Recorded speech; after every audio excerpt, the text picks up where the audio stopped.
아멘.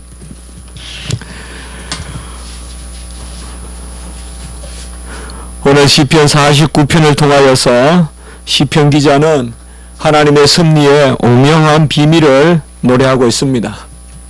환난을 당할 때 그 가운데 숨어있는 하나님의 오묘한 비밀, 그것을 전체적으로 노래하고 있습니다.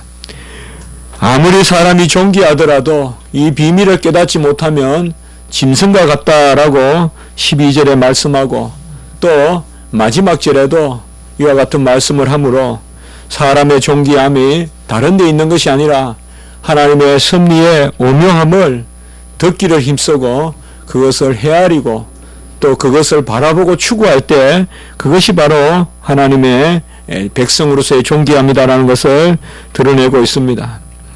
오늘 말씀의 1절에서 먼저 우리가 4절까지는 일종의 이 시편을 경청하라라고 환기시키는 그런 서론이라고 볼 수가 있겠습니다.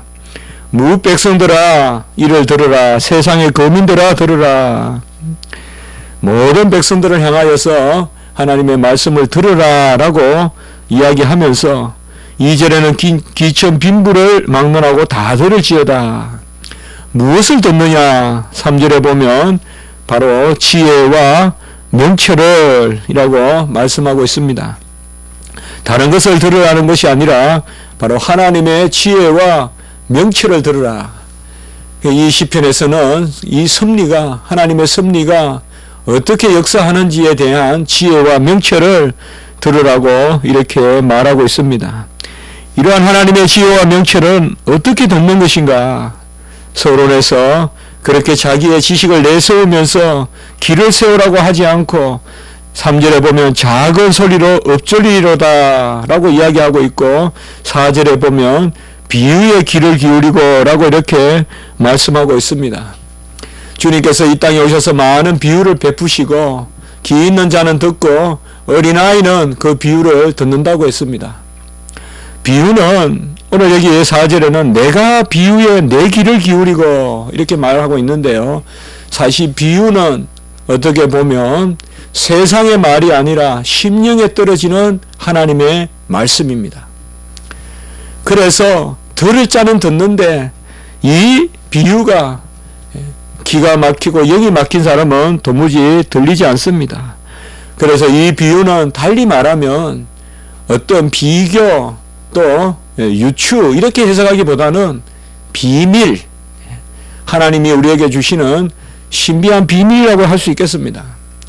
가장 쉽게 풀어서 말씀하시는 듯 하지만은 하나님의 자녀가 아니면 아무리 지혜로운 자도 들을 수 없는 것이 바로 하나님의 비유고, 그것이 예수님이 이 땅에 오셔서 베풀어 주신 것입니다. 이 오묘한 말을 귀를 기울이라, 4절에 보면 오묘한 말을 풀리로라 라고 이렇게 말하는데, 여기도 보면 수금으로 나의 오묘한 말을 풀리로다. 그리고 이 상황을 지금 생각해 보면 시편 기자는 아마 고라 자손으로서 수금을 켜면서 아주 낮은 소리로 엎절리고 있는 거예요. 지금 작은 소리로 엎절리로다. 3절에 수금을 켜면서 작은 소리로 엎절리면서 비유를 통하여서 하나님의 지혜와 명철의 말씀을 듣고 있다. 또 그것을 노래하고 있다라고 말할 수 있겠습니다. 오묘한 말은 찬미 가운데 들리는 것입니다.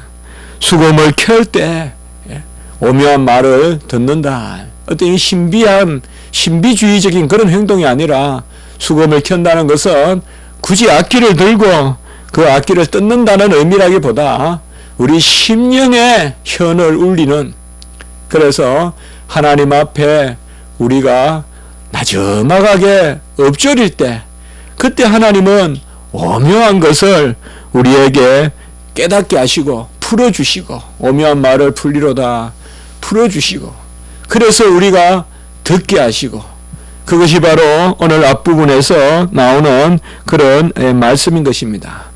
무슨 말씀이기에 이렇게 서론을, 우리 시편을 보면 이렇게 서론이 또 이렇게 등장하는 건 많지 않거든요. 근데 오늘 여기 시편에서는 바로 1절에서 4절까지는 들으라, 귀를 기울이라, 온 거민이여, 온 백성이여, 세상에 무 사람들이여 들으라. 내가 심중에 잠잠히 내 마음에 비밀스러운 말씀을 찬미하는 가운데 엎조리려니 이 말씀을 들어라. 그리고 이제 5절부터 오늘 본론에 관한 그런 말씀입니다. 특별히 5절에 보면 환난의 날에 이렇게 나와 있습니다. 여러분, 우리가 환난의 날이라면 무엇을 생각할까요? 지금 우리가 필리핀에 지진이 임한 것을 보고 있죠. 얼마나 필리핀에는 자주 지진이 나는데요. 이번 지진도 얼마나 심한지. 제가 정말 일본에 가보니까 그 지진, 해일 이런 것은 상상을 초월하더라고요. 정말 상상을 초월해요. 이게 정말 문명의 어떤 폐허라고나 할까요? 온갖 사람들이 이렇게 가지런하게 정연했던 이런 것들이 다 흐트러지고 깨지고 파괴되고, 특별히 보면 사람의 옷 같은 게 이렇게 널려져 있을 때는 더 서글픈 마음이 들고, 아이의 옷 같은 게 막 널려 있는 거 보면 꼭 아이의 죽음이 생각이 나고, 그런 것을 많이 봤습니다. 환난이라고 하면 우리가 무엇일까요? 여기에 시편 기자가 지금 말하는 환난은 5절에 보면 죄악이 나를 따르고 나를 에워싼다. 어떻게 보면 죄악이 나를 쫓아와서 유혹하고, 그리고 죄악이 나를 에워싸서 바로 흑암의 권세가 주장하는 것, 그것이 1차적으로는 환난이라고 영적으로 보고 있어요. 2차적으로는 뭐냐 하면 환난이 다른 것이 아니라 내가 죄에 넘어가는 거예요. 내가 죄에 넘어가고 하나님의 말씀으로 이기지 못하고 세상의 말에 귀를 기울이고 세상의 유혹에 넘어가는 것, 그것이 바로 환난인 것입니다. 베드로전서 4장 12절에 보면 불시험이다라고 하는데요. 바로 세상이 주는 이러한 불시험이라고 할까요? 연단이라고 할까요? 이런 것은 어떤 객관적인 시험이라기보다 어떤 시험이든 우리는 죽음에 이르지만 않으면 다 즐거움이 있어요. 어릴 때 우리가 배가 좀 배앓이를 해보고 뭐 기앓이도 해보고 저도 많이 아팠거든요. 그러나 항상 그놈의 나음이 있기 때문에 배가 아파도 나을 때는 얼마나 그때 평화가 있는지 몰라요. 오래 기억이 나요. 저는 아픈 것보다 아프고 나을 때 기억이 많이 나요. 어릴 때. 어디에 제가 누워있을 때 아팠는데 나았다 이거죠. 그때 어머니가 옆에 계셨던 기억, 그리고 고요한 어떤 저녁 때 내 마음에 어떤 병이 나으면서 임하는 어떤 그런 평화, 이런 것들 오랫동안 기억이 나거든요. 사실상 불시험이나 이런 시험이 우리에게 임했을 때 그 자체가 환난이 아니라 어떻게 보면 이것을 이기지 못하고 이 불시험에 넘어가는 것이죠. 그러니까 완전히 연단을 이기지 못하고 그 연단이 주는 깊은 의미를 깨닫지 못하고 그 연단을 그저 보이는 것으로, 느껴지는 것으로만 헤아리는 것, 그것이 어떻게 보면 오늘 시편 기자가 말하는 환난의 날입니다. 환난의 날이라는 것은 어떤 우리가 당하는 재앙, 세상의 재앙 그 자체를 이야기하는 것이 아니라 우리가 세상적인 것으로 유혹을 받아서 세상적인 것으로 향하여 갈 때, 그때가 바로 환난의 날이다. 내가 무엇이 부족해요? 내가 일용할 양식이 부족해요. 내가 건강이 부족해요. 지혜가 부족해요. 그것은 하나님이 우리에게 하나님을 향하도록 하는 여러 계기가 될 것입니다. 우리는 약아서 간혹 다리를 삐어야 다리가 귀한 줄 알고 손을 다쳐야 손이 귀한 줄 안단 말이에요. 아무리 우리가 그렇다고 읽고 좋은 것이라고 해도 그것으로 안 되니까 손을 다치면 손가락 하나가 얼마나 귀한지, 우리가 손이 없이 어떻게 밥을 먹겠어요? 이번 주에 제가 연개소문 책 읽어보니까 웬간히 그냥 전쟁만 하면 이거 뭐 얼마나 그때는 뭐 잔인한지 그냥 사신이 오면 마음에 안 들면 일단 팔부터 잘라요. 팔을 쫙 잘라내고 목에 그냥 쇠고리를 해가지고 끌고 가가지고 그렇게 짐승 다루듯이 하는데 그 당시에 보면요 임금의 권위가 그렇죠. 그래서 제가 그 생각을 해봤어요. 팔이 없으면 뭐 팔은 뭐 신체의 일부지. 그저 팔이 없으면 당장 오늘 점심을 어떻게 먹고 저녁을 어떻게 먹을 거예요? 물을 어떻게 마실 거예요? 이수부화가 떠오르더라고요. 두루미 이런 거 있잖아요. 여우. 팔이 없으면 어떻게 물을 마실 거며 어떻게 해요? 그냥 짐승이 돼버리잖아요. 팔이 없으면.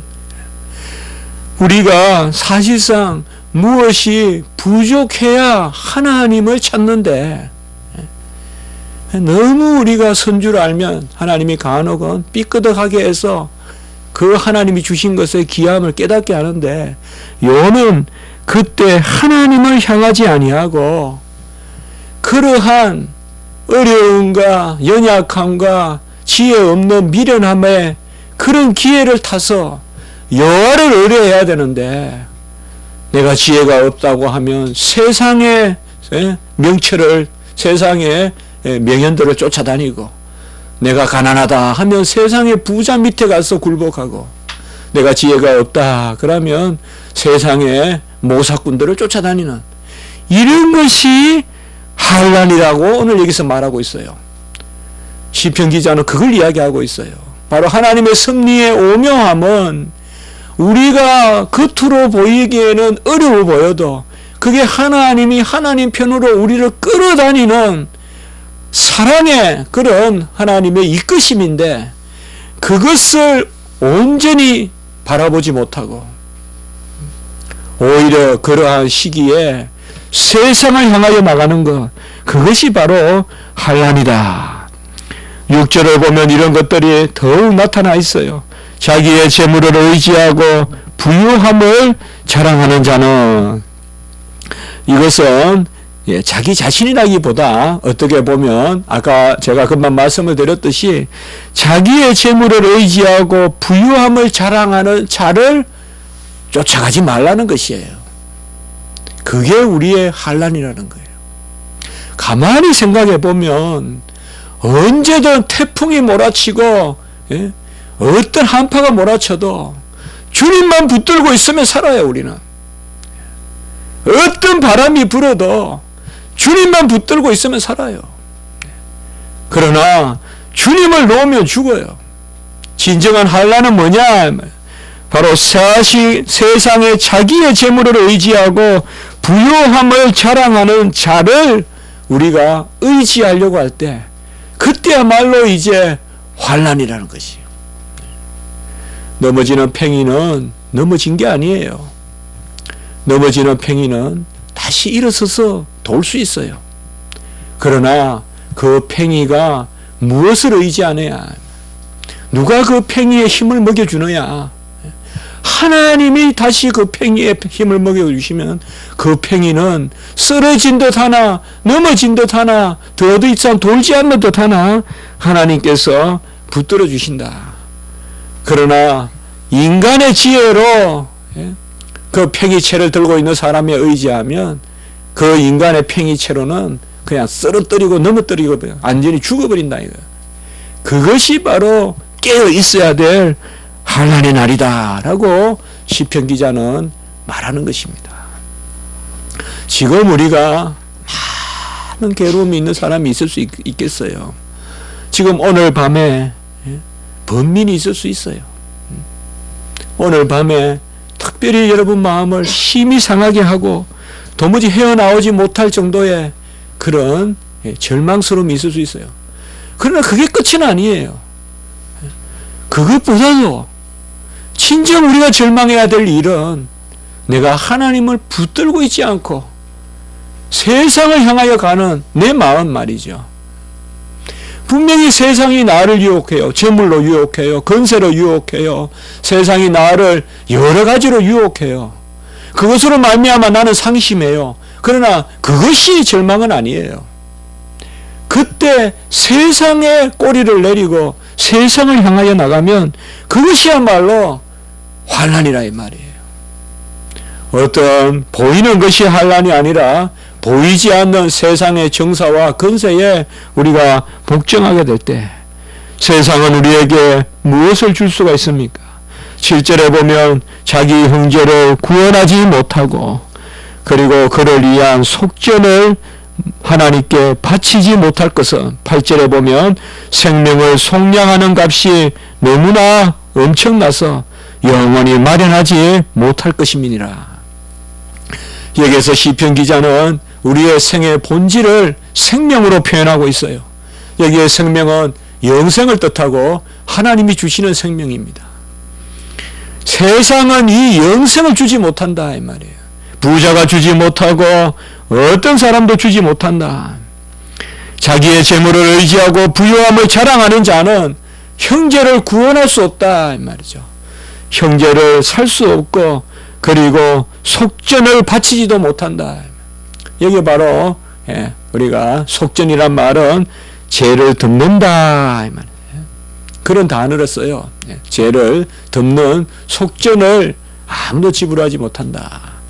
그래서 시편 기자는 지금 아련하게 낮은 음성으로 수금을 뜯으면서 찬미하면서 이 진리를 지금 말씀하고 있는데 결국은 어떤 환난도 우리가 그 환난을 당했을 때 인간에게 사람에게 재물을 가진 부유한 자에게 의지할 때 그것이야말로 우리가 환난이라고 한다면 영생을 주시는 분 그분은 바로 오직 예수 그리스도시다. 이미 여기에 중요한 말씀 7절에 보면 구원이란 말씀이 나오고 여러분들 제가 조지신학 기독론을 가르치면서 여기 7절 8절을 구약에서 가장 중요한 구원론의 말씀이라고 이야기해요. 구원론에 관한 가장 중요한 말씀이 여기에 3개 나와요. 3개. 그것이 바로 7절의 구원이란 단어와 7절 후반부의 속전이란 단어와 8절에 나오는 생명을 속량하는 값이라는 것이에요. 제가 히브리어를 다 말씀을 드리지 않겠지만은 카파르, 허물을 덮는다 이런 개념들이 나오고요. 바로 속량하는 값 이런 게 나와요. 이 두 구절에 가장 중요한 그런 구절이 나오는 거예요. 우리가 궁극적으로 사는 것은 하나님의 생명으로 사는 것이요. 이 생명은 우리 주 예수 그리스도께서만 우리를 위하여 주시는 것이다. 생명을 속량하는 값, 속전, 구원은 바로 마가복음 10장 45절에 우리의 대속물이 되시는 예수 그리스도만이 우리에게 주시는 것입니다. 그러므로 어떠한 환난이 있더라도 불평하지 말고 환난의 때에 그 환난을 불평하면서 세상을 향하여 나가지 마라 이 말이죠. 우리가 하박국서에 보면 바로 1장 2장을 통하여서 하박국이 바로 왜 믿는 백성을 이렇게 고통을 주십니까? 고난을 주십니까? 2번 질문을 던지잖아요.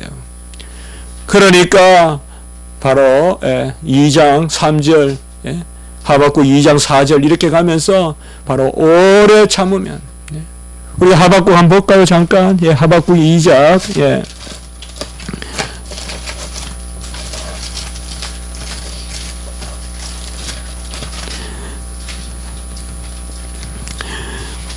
하박국 1장에서는 바로 하박국의 호소가 나옵니다. 2번 호소를 해요.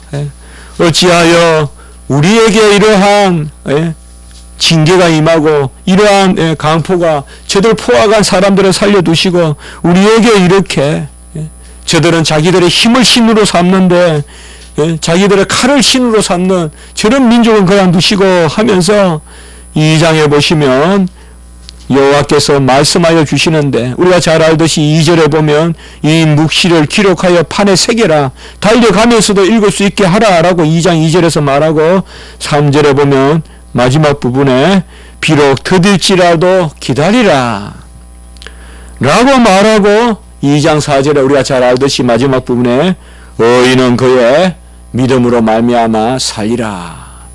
여기도 우리가 비슷한 구조를 취하고 있어요. 믿음으로 말미암아 살리라. 이게 영생이란 말이에요. 언약의 생명이란 말이에요. 1장에서 하박국의 불평은 세상의 영화예요.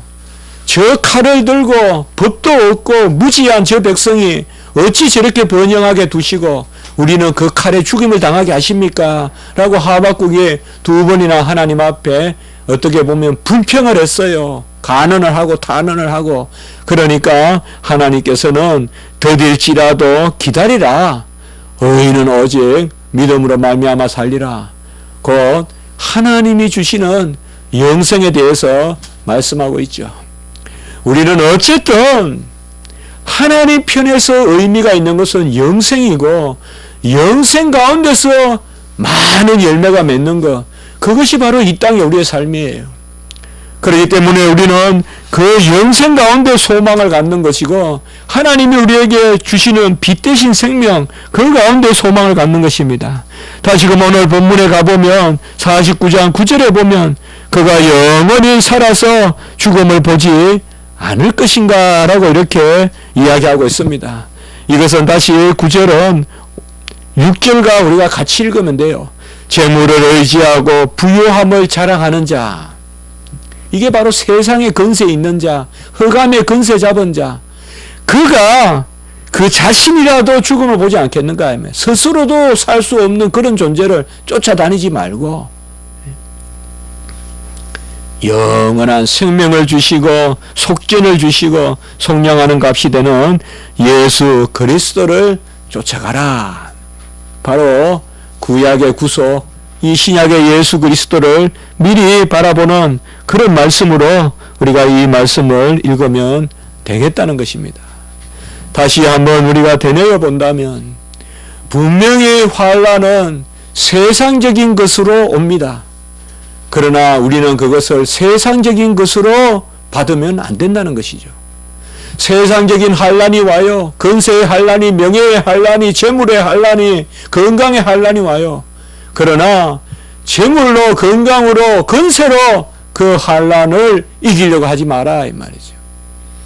그것들이 아무것도 영원한 생명을 주지 못하고 구원하는 값을 주지 못하고 생명을 속량하는 값을 주지 못한다. 이것이 바로 오늘 시편 기자가 부르는 노래입니다. 우리는 세상적인 것이 더 강하게 우리를 유혹하고 할 때라도 그 자체가 환난이 아니라는 거죠. 팔이 하나 없다고 해서 2, 3일 굶는다고 해서 그게 환난이 아니에요. 내가 남같이 잘 못 산다고 해서 덜 건강하다고 해서 그 자체가 환난이 아니다 이 말이에요. 오히려 그때 우리는 여호와 하나님을 바라보면 정말 세상이 줄 수 없는 그 평강이 있단 말이에요. 환난 날에 여호와를 부르면 그때 여호와가 주시는 그 달콤한 그 하나님의 음성과 우리 안에 영적인 그런 부요함과 정말 달콤한 샘이 내 안에서 흐른단 말이죠. 꿀송이 같이. 그것은 어떻게 보면 우리는 너무 무뎌서 간혹은 환난을 통한 그런 여호와의 은혜를 깨닫지 않으면 그 달콤함을 몰라요. 그렇기 때문에 진짜 여호와가 달콤하다는 것은 어떻게 보면 꼭 세상의 어려움을 통하여 와요. 그때가 여호와의 달콤함으로 이르는 길인데 그때 우리가 오히려 여호와를 멀리하면 그것이야말로 환난의 날이 된다는 것이죠.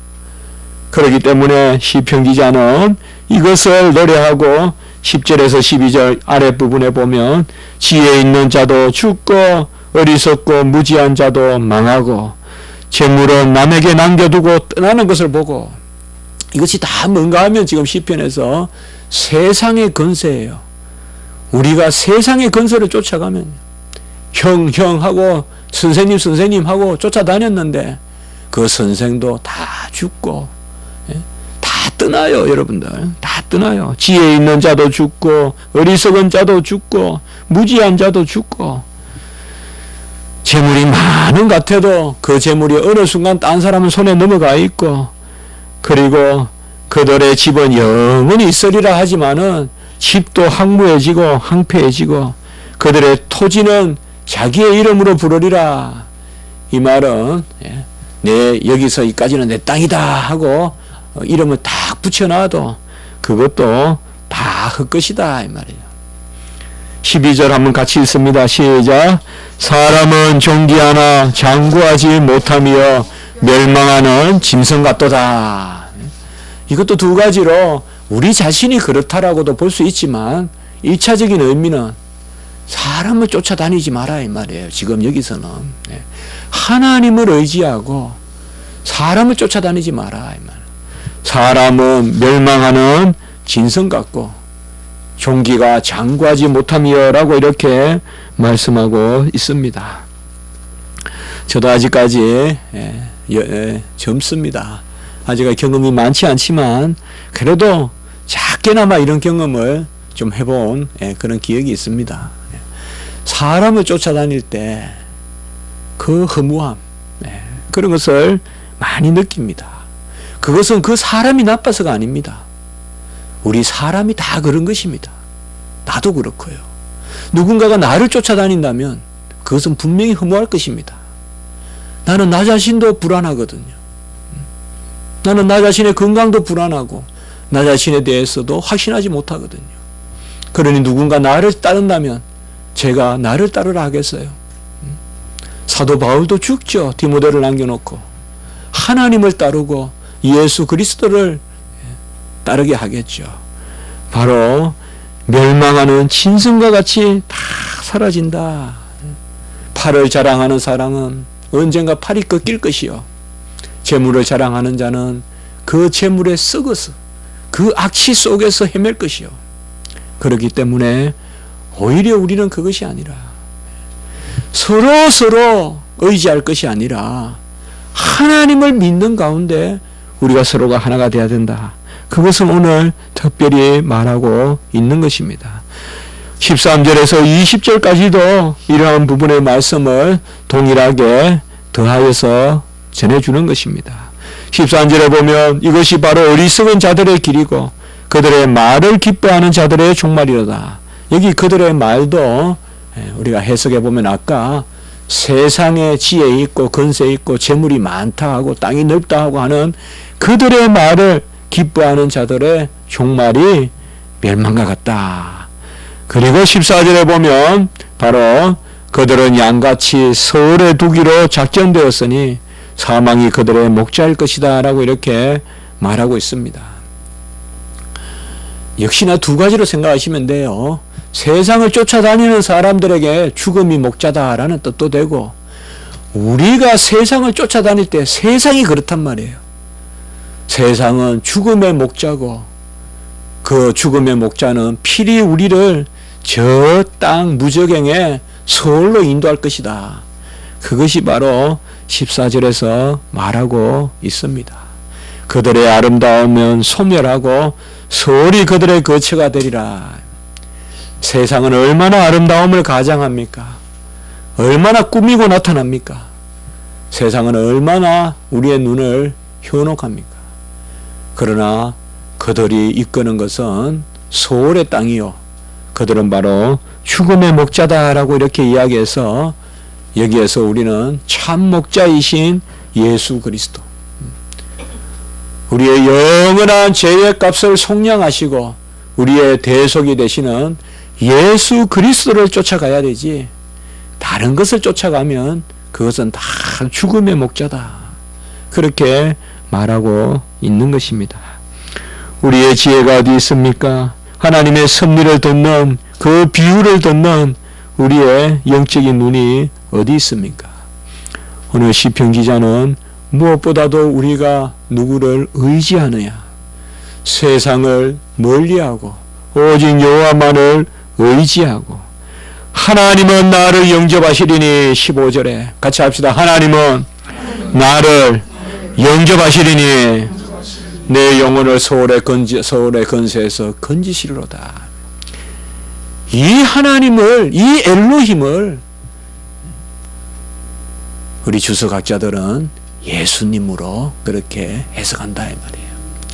주님은 나를 건지시리니 그는 나의 선한 목자시니 소경이 소경을 이끌듯이 하는 그런 세상의 눈먼 자가 아니라 지혜요 진리요 빛이요 그가 우리를 이끄시리니 하나님은 엘로힘은 우리가 시편에 보면 이 하나님이 많은 경우에 예수님이에요. 그래서 시편이 상당히 우리 시편을 형식은 시지만은 내용은 선지서같이 읽어야 돼요. 그래서 크게는 시편을 선지서에 넣기도 해요. 그래서 구약을 율법과 선지서라 할 때 시편도 선지서에 넣어요. 왜요? 이러한 말씀이 들어있기 때문에 그래요. 단순히 어떤 정서적 시신만을 노래한 것이 아니라 예수 그리스도에 대한 그러한 묵시와 계시와 예언의 말씀을 담고 있다 이 말입니다. 이 예수를 우리는 영접했기 때문에 이제 모든 것을 버리고 그 예수 그리스도를 자랑하고 사랑하는 것입니다. 세상의 아름다움에 현혹되지 마세요. 세상의 재물에 현혹되지 마세요. 다 쓰러져요. 분명한 것은 세상의 것은 분명 그 자체로는 마지막에 역한 냄새를 풍기고 끝난다는 걸 알아야 돼요.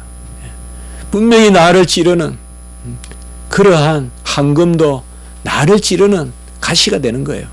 그러나 우리가 하나님은 소원의 근세에서 나를 건지시리라. 그리고 16절로부터 19절까지 다시 말씀하고 있어요. 그의 집에 영광이 더할 때 너는 두려워하지 말고 이제 사람이 치부하여 하박국같이 사람이 잘 산다고 막 부를 쌓아가지고 영광을 다한다고 그 사람 부러워하지 마라 이 말이죠. 저 사람 잘 산다. 부러워한다는 게 뭐예요? 어떻게 보면 종이 되는 거잖아요. 그거 부러워하지 마라. 17절도 보면 그가 죽음에 가져가는 것이 없고 그의 영광이 그를 따라가지 못하고 18절에 보면 생시에 자기를 축하하며 스스로 좋게 함으로 사람들에게 칭찬을 받을지라도 19절에 보면 그들의 역대 조상들에게로 돌아가니니 영원히 빛을 보지 못하리로다. 그래서 사람 쫓아가지 마라. 부자 쫓아다니지 마라. 지혜 있다고 사람 쫓아다니지 마라. 그들은 여전히 그들은 다 그것을 버려놓고 영광이 그를 따라 서울까지 내려가지 않는다. 영광에 빛이 없다라고 이렇게 말합니다. 이제 마지막 20절 같이 한번 읽어봅시다. 시작. 존귀하나 깨닫지 못하는 사람은 멸망하는 짐승 같도다. 우리가 칼빈의 기독교 강의도 읽지만은요, 우리 30주제 또 공부할 때도 배웠지만은 가장 미련한 사람은 하나님의 섭리에 대해서 무지한 사람이요. 가장 복된 사람은 하나님의 섭리에 귀를 기울이는 사람이다. 하나님의 섭리를 아는 자만이 가장 복되다고 했습니다.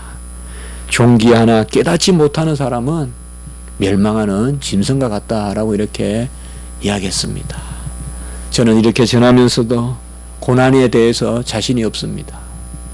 그러나 진리는 우리가 고백해야 되지 않겠습니까? 어떤 고난, 그것이 어떤 모양으로 우리가 올지 우리는 다 그것을 예상할 수 없습니다.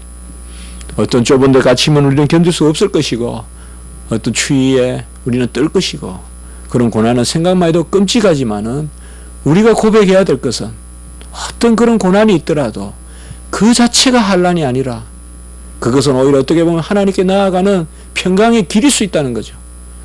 우리가 그런 일을 당했을 때 내가 추위를 겪는다고 해서 따뜻한 그런 난로를 가진 인간을 쫓아다니지 말라는 거죠.